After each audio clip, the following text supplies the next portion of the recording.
Hi,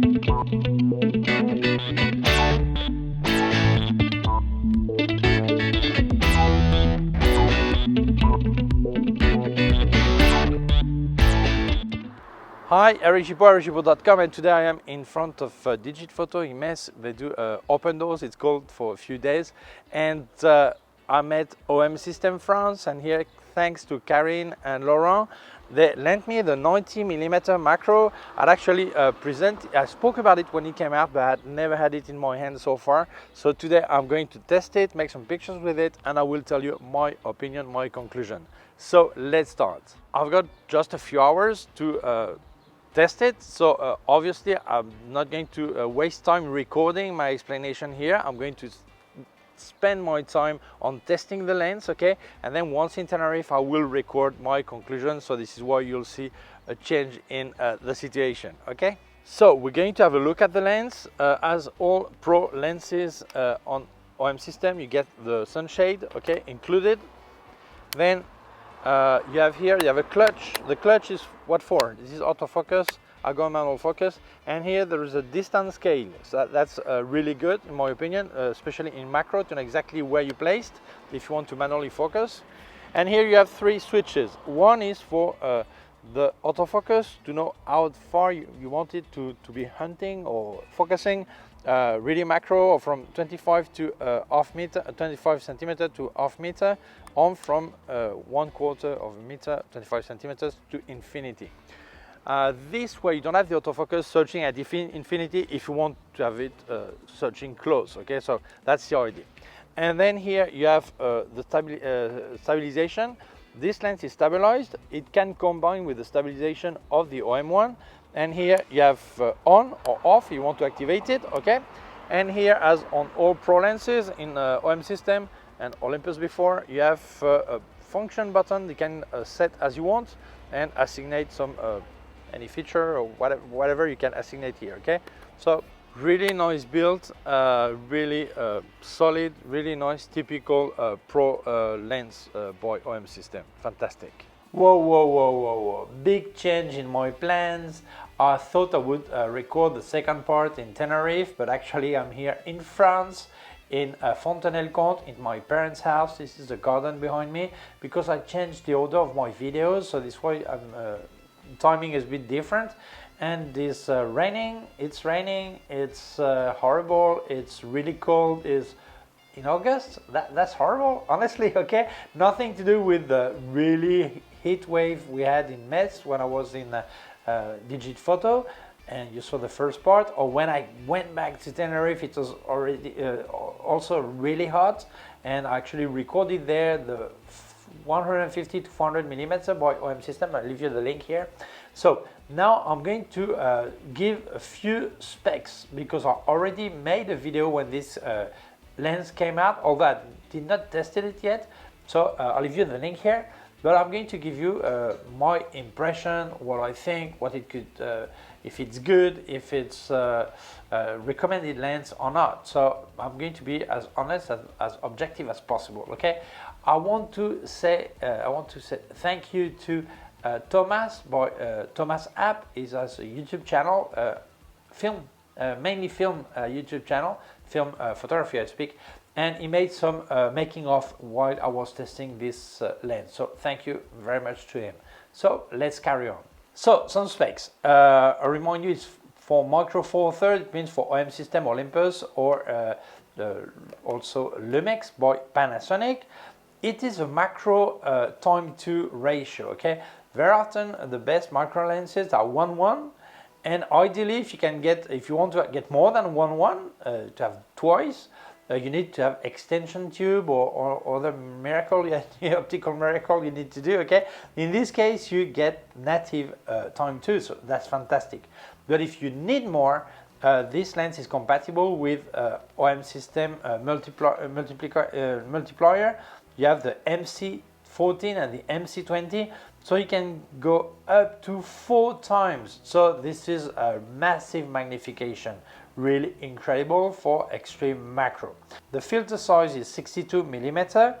It has its own stabilization, 5 axes, And if it's combined with the IBIS of the OM1, you get 7 stops of stabilization.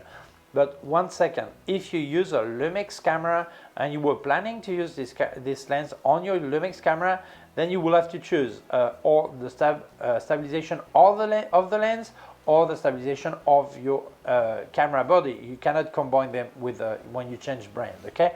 But well, just to tell you, okay? Weather sealing, IP53, so dust-proof, splash-proof, great level. Aperture from 3.5 to f22. I know some people will say that 3.5 is not very luminous, and I think when they say that, they have never done any macro photography with the equivalent full frame of 180mm, because this is such a shallow depth of field. It's basically unusable at 2.8. So no, that's no problem that it starts at 3.5. Okay, otherwise you will have just the tip of the leg of the fly in focus. Okay, so for me that's fine, no problem. The size is 136mm long and 69.8mm diameter, and the weight is 453 grams. That's not really light, but well, that's not really small, but yeah, that's fine, that's okay. Okay. Yes, the equivalent full frame is 180mm. Many people will say, oh, that's a lot. No, I've never heard of any reflex camera, full frame reflex or mirrorless camera with that, because you forgot. In reflex camera, yes, there were some 180mm. Mirrorless now, I think 105, I think it's not that usual, but yes, 108mm did exist. But this is really for extreme macro.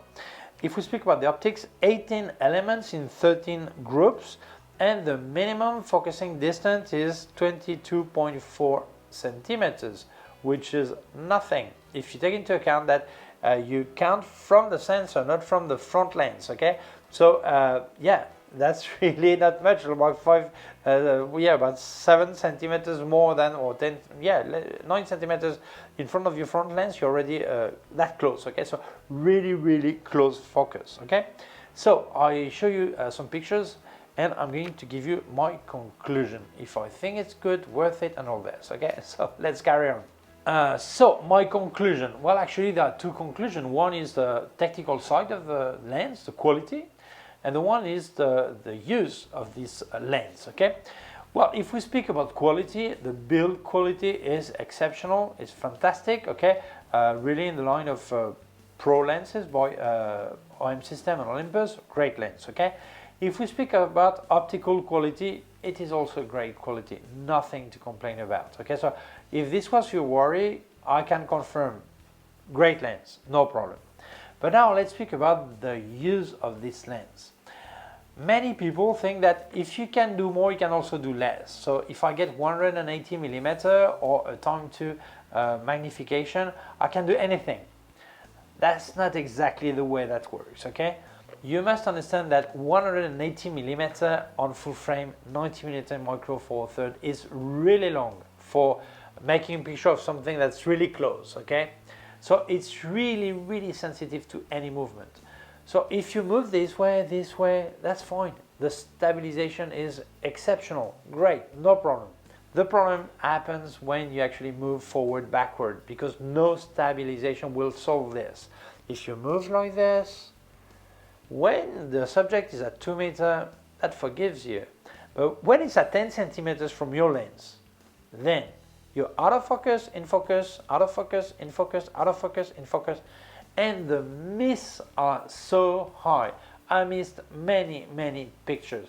So it means when you're going to do extreme macro, getting really close to your subject, you will need a tripod anyway, okay? Because it's so easy to move forward, backward. Maybe you can trigger on screen, but even then, yeah, it's really, even if the autofocus is fast, it's so easy to be out of focus. Okay, so honestly, if you thought it would be easy, that's not that easy. And anyway, when you have such a long focal length, the depth of field is so shallow that unless you do artistic macro and you want just the tip of the leg of the fly in focus, that's fine. But if you actually do a documentary like a coin or the full insect or a plant, normally you want everything in focus. So it means with this lens, you're going to use yes or yes, no other option, focus stacking or focus bracketing, okay? If you use Olympus EOM system cameras, they have in-body focus stacking. They make 8 pictures and then stack them together, and they give you one that everything's in focus. Not always everything, depends on the size, okay? But it can be everything in focus. But if it's not enough, then you can use focus bracketing. And if you're actually using a camera like a Lumix camera that is not compatible with focus stacking, then you can do focus bracketing. What does it mean? It will make from 2 to 999 pictures, and then in your computers you will stack them together using a third-part software like Helicon, third-part, yeah, not on Olympus one, I mean, like Helicon Focus, and you will get everything in focus. So if you need things with everything in focus, you will need this, okay? And the fact that it's such a long focal length, that makes it even harder, and you need more pictures, and you need definitely to use focus stacking and focus bracketing very often, okay? So you need to know that, okay? And the other option, which is not always the only option, is to close aperture. It goes up to f22, but then the optical quality at f22 will not be as good, and maybe this is not the idea, okay? So the problem when you close, maybe the idea, maybe it will not be enough, okay? But when you close aperture, then you have less light. So it means or you will have to put your ISO a lot higher, or you will have to put extra lighting. So that complicates everything, the whole setting, everything, okay? So you need to know that. With such a long focal length, that's not easy, okay? That's not easy. Quality is great, but it's not easy. It's important to understand that extreme macro photography is not just I walk around and I get it and that's it.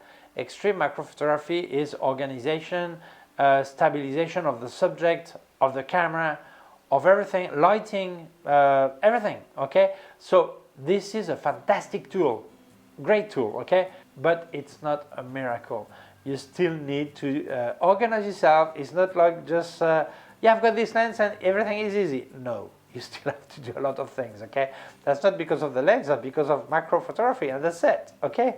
Obviously, if your idea is to do proxy when you walk around and you see an insect like a meter away, that's fine, because it will forgive you your balancing like this, okay? That will be okay, and like it will, yeah, forgive you like 2 centimeters, okay? But when you're really close, it's a question of millimeters, okay? So really, okay? So for proxy, that will be easier, okay? So who is this lens for? Well, it's really important to understand how great this lens is, how extreme this lens is in every ways, okay? So this lens is really for people who want to do extreme macro or proxy and they want to walk around with it, okay? But really, it's thought for extreme. If you're not into extreme macro on a daily basis, I would say, yeah, maybe the 60mm, and when you do extreme, you can get extension tube, and that's it. If your 1:1 ratio is enough, then 60mm 2.8 is fine. I have it, it's great, okay? But if you're really into extreme macro and you don't want to use extension tube and you're already prepared with lighting, with tripod, with everything, sometimes you will need a tripod and also a way to a clamp for the branch so the wind doesn't move it, okay? So it's really for people who need extreme macro, okay? Not for people who that can escape with the 1:1. And also it's a lot of money. I mean, honestly, I think the price is right for what it offers, okay? Won't say it's not expensive. It's a lot of money. That's not the same thing, okay? So I think the price tag is right for the quality, okay? But think that if you're going to do this kind of macro just like twice a year, 3 times, or once a month, and you just happen to see a fly and do it, I don't think it's worth it. I would get the 60mm 2.8 and that's it. But if you're into extreme macro, honestly, this is the best thing you can buy, because the stabilization, the magnification, the image quality, if you couple with the multiplier, the 1.4, the 2.0, 4-time magnification, this is great, this is fantastic. You won't be disappointed with that, okay? But if it's just occasional, I would not spend that money, personally, okay? Some people have a Ferrari and they drive it twice a year, you know, so that's their business, their money, okay? But I speak for myself, okay? But if you're into this extreme photography and you have the budget, yes, this lens is completely recommendable. And I've got the 60mm 2.8, and it's true that the situation where you can use it, maybe it's not the same. This one is heavily weather sealed and dust proof. So if you're going to be in the jungle making a picture, macro of frog skin or whatever, yeah, that's the lens to go for because it's really well protected. But for many of us, I think the 60mm 2.8 or even the 30mm 3.5 they have, that would be enough, okay? So honestly, image quality is stunning. The way of using it is difficult. Stabilization is really good, okay? But still, it's difficult. It's not easier than the 60mm 2.8. If you think, oh, I've got the 60, but sometimes it's hard because it's not stabilized, all this, same thing. It's very similar, okay? Having a longer focal length, it's compensated by the stabilization, but at the end, it makes them as difficult to use, okay? But I think the 60mm is probably more versatile, okay? So, if you know that this is a kind of macro photography you're going to make, buy this one. You won't regret it. But if you're not exactly that kind of photography, maybe you don't need it, okay? 60mm will be enough. So this is my conclusion. Great lens, but don't judge the lens. Judge yourself. How are you going to use it, okay? That's more important than anything. If you're interested in this lens, I'll leave you links in the description where you can buy it. So thank you so much to OM System France. Thank you to Karine and Laurent who lent me the lens. Thank you very much to Digit Photo for allowing to meet each other. Thank you very much for watching the video. If you feel it may interest other people, please share it on social networks. If you have not done it yet, please subscribe to my YouTube channel. Small button down here, so small bell. If you click on the bell, get notified when I upload a new video. My website, ericgibaud.com. If you have any question, can leave a comment below. Also leave you links of my gear on Amazon, links of everything I reviewed by K&F Concept, Sandmarc and Flashes by Westcott, more affiliated links, and also a link to my PayPal account in case you wanted to make a donation. Thank you very much for watching. Please take care of yourself and see you soon. Bye!